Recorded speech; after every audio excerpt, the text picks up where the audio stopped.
I was like, oh, what's a good hand gesture, you know? And I don't know. Some people are very handsy, and it's like not a good look, you know? For an office that can't actually do that much, the race for lieutenant governor is getting a lot of attention this year. Now, part of the reason for that is there isn't much in the way of competition anywhere else on the statewide ballot.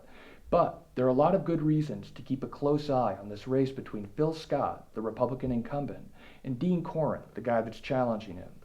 Corrin is the progressive Democratic fusion candidate, and he says Vermont is on the cusp of some truly groundbreaking policy reforms. Corrin says if he's elected, he'll do everything in his power to help Governor Peter Shumlin get single-payer health care across the legislative finish line. And he says Phil Scott is one of the tallest hurdles standing in the way of that happening.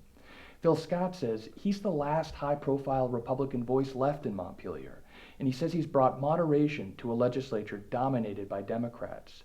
Phil Scott says if you lose him, you lose the last shred of ideological balance left in Montpelier, and he says that's not good for conservatives or liberals. There's a poll out that shows Phil Scott with a 34-point lead over his opponent, but Dean Corrin says he's confident he can close the gap before Election Day.